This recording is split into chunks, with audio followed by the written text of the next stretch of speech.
Hello everyone, this is Crota giving you Game 3 in a best of 3 series between Mouse Sports' Morrow versus EG DeMuslim. This game was taken from the EG clan war that they are currently hosting.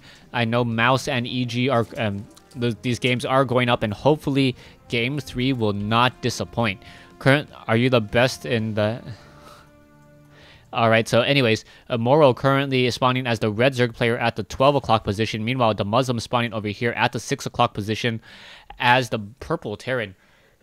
So it is going to be Terran versus Zerg here on Shattered Temple, and it looks like we are going to be pretty much going for standard builds once more. DeMuslim has a very interesting build, opening up with a Marines out of a two Marines, then going into a barracks with a reactor, being able to train up more Marines there. And as soon as the reactor is done, he also starts a factory and then gets like about 6 to 8 Marines. Those 8 Marines are able to push out, then goes into a starport. And yes, I am analyzing DeMuslim's build because it is not a build that I've seen very, very often. So it allows you to put a lot of pressure down. It works very well against Zerglings, but it doesn't do too well against Banelings, as both Hellions and Marines fall prey and victim to those Banelings rather quickly. Now, we are going to have this drone now make its way out. It looks like it will be trying to do a cross-spawn scout. This is the MLG version of the map that doesn't have the supply depot on the low ground, so that's been changed recently. So no more comments about why is there a supply depot in a Terran, or sorry, a Protoss versus Zerg matchup.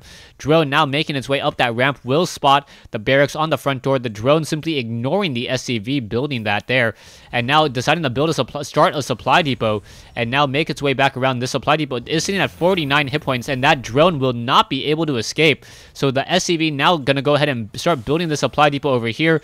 The drone pretty much stuck on the inside, not going to really be able to do very much at all.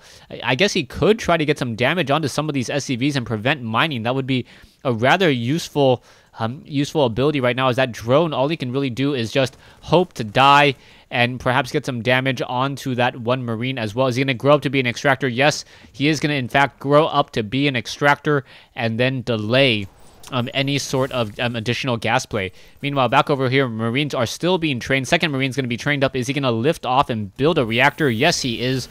Pretty much indicating that it will be the same exact build that we saw in Game 1 and Game 2. Mouse Morrow is getting up this second hatchery over here. So this hatchery, as soon as it is completed, drones will be transferred over, and an SCV should build in a command center at the 4-minute mark. There we go, 4-minute mark. DeMuslim setting up that command center now, as that reactor is currently being added on there. Marines just sitting on the low ground, and I really like this build by DeMuslim. It allows for a fast expansion. It allows for that factory to start double training Hellions, double training Marines as well, and it really is able to put off a lot of pressure as long as your opponent isn't trying to Baneling bust you. If your opponent does try to Baneling bust you, I'm pretty sure that the Baneling bust would easily destroy what DeMuslim's currently trying to go for, as the Baneling bust would be happening in about another minute and a half before you really have that many Marines and before you really have that many Hellions to deal with the overflow of Zerglings. Command center is being built. Morrow does not see the command center, only able to keep track of the mineral patches there, and we are going to have 4 Marines now on the march out, activating the Zonaga watchtower temporarily. One Zergling able to slip by, and very nicely done by Morrow, able to at least get some decent scouting here as that command center is nearing completion. Marines activating the Zonaga watchtower pretty much sees everything it wants to see so far, as we are now going into Hellion play, and now getting up with that another reactor, as I mentioned earlier, double training those Hellions out, and we'll see whether or not DeMuslim will find success once more with those Hellions providing cover fire. Marines making their way back. We are going to be getting double training of Marines. SCVs are being transferred off to the low ground now, as a Queen perhaps going to try to lay down some creep tumors. Morrow should have the economic lead, sitting on 27 drones, but he's going into a Roach Warren. So Morrow doing a good job adapting to his opponent's build, and I believe those Roaches are going to deal a lot of damage very easily. 2 Hellions now make their way out. There are a lot of Zerglings in midfield. Marines trying to get some damage. Those Hellions may be able to catch up to those Zerglings, perhaps get some splash damage there, and it looks like, oh, a line of just Zerglings getting torched. A lot of damage being dealt already. Those Hellions moving so quickly across the field and able to get some damage there. Finally turning around and just cleaning up many of those Zerglings. 325 resources lost already. Marines now backing off. We should be going into a medevac. Yes, the medevac is currently being added on as well, so it is going to be 2 Marines quickly jumping inside that medevac. Hellions continuing to be added to this army. And that 1 medevac is going to have a lot of damage to try to heal. Banelings are also coming in as well. Roaches on the front door, and there's not enough creep tumors. That is definitely going to be a problem. As those roaches going after, able to shut down, almost able to destroy that Hellion there. As the Hellions now finally backing off. The roaches are engaging, but this is going to be a problem as the Muslim now is instead doing a counter drop. And that counter drop and straight into the base should deal a lot of damage. Perhaps we are going to start dropping all of those units down. Yeah, Marines are getting dropped down. 20 Zerglings in the queue. SCVs are all already retreating. Their supply depot should be raised in just a moment. Perhaps lifting off the orbital command as the Marines are trying to get down as much damage as possible. Hellions just torching their way through. And now, as those Hellions are hiding in the mineral line, and Marines are dropping down as well, Morrow in trouble. Meanwhile, over here, Roaches trying to shut down this 1 reactor. There are double bunkers here, but no Marines inside just quite yet, as this is going to become a base race.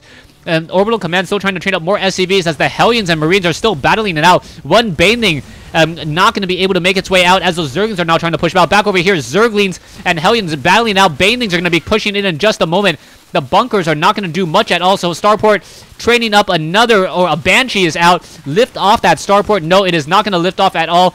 As the Orbital Command, and now 1 Banshee trying to hold off the swarm of Zerg units, Roaches, Hellions, and a lot of more units coming into play here. The Marines and the Hellions battling it out. Zerglings now once again swarming in. The Hellion, only 1 Hellion trying to fight back, trying to get as much line splash damage as possible. Jumping back into that medevac, and now perhaps going to do another land. Back over here, both sides are just dealing so much terrible damage to each other. A reactor will get shut down here. The Muslim should probably start salvaging his bunkers as well, as this 1 Banshee is the only thing that's really saving his base so far.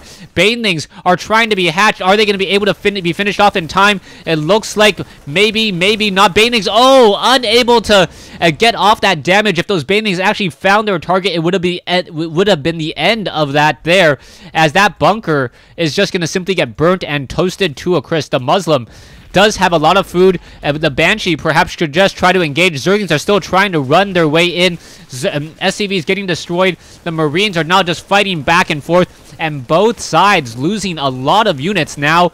And Morrow says GG. So really well played by the Muslim there. Morrow unable to respond properly.